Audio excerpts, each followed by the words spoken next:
भीष्म जन्म तथा अखंड प्रतिज्ञा। एक बार हस्तिनापुर के महाराज प्रतीप गंगा के किनारे तपस्या कर रहे थे।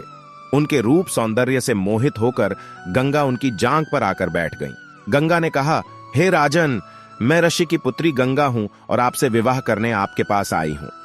इस पर महाराज प्रतीप बोले, गंगे, तुम मेरी दाहिनी जांघ पर बैठी हो। पत्नी को तो वामांगी होना चाहिए, दाहिनी जांघ तो पुत्र का प्रतीक है, अतः मैं तुम्हें अपनी पुत्र वधू के रूप में स्वीकार करता हूं। यह सुनकर गंगा वहां से चली गई। अब महाराज प्रतीप ने पुत्र प्राप्ति के लिए घोर तप करना आरंभ कर दिया। उनके तप के फल स्वरूप उन्हें पुत्र की प्राप्ति हुई, जिसका नाम उन्होंने शांतनु रखा। शांतनु के युवा होने पर उसे गंगा के साथ विवाह करने का आदेश देकर महाराज प्रतीप स्वर्ग चले गए। पिता के आदेश का पालन करने के लिए शांतनु ने गंगा के पास जाकर उनसे विवाह करने के लिए निवेदन किया। गंगा बोली, राजन, मैं आपके साथ विवाह तो कर सकती हूं, किंतु आपको वचन देना होगा कि आप मेरे किसी भी कार्य में हस्तक्षेप नहीं करेंगे। शांतनु ने गंगा के कहे अनुसार वचन देकर उनसे विवाह कर लिया। गंगा के गर्भ से महाराज शांतनु के 8 पुत्र हुए, जिनमें से 7 को गंगा ने गंगा नदी में ले जाकर बहा दिया और अपने दिए हुए वचन में बंधे होने के कारण महाराज शांतनु कुछ बोल न सके।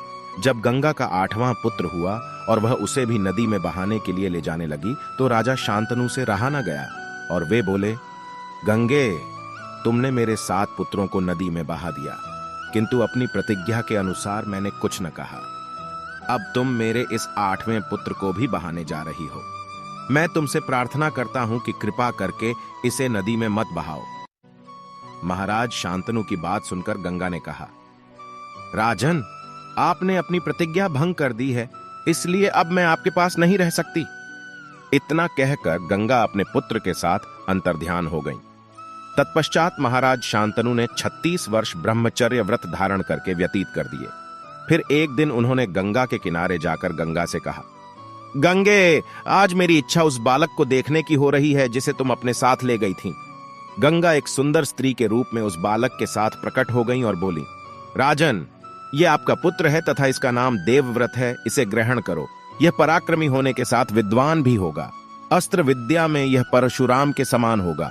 महाराज शांतनु अपने पुत्र देवव्रत को पाकर अत्यंत प्रसन्न हुए और उसे अपने साथ हस्तिनापुर लाकर युवराज घोषित कर दिया।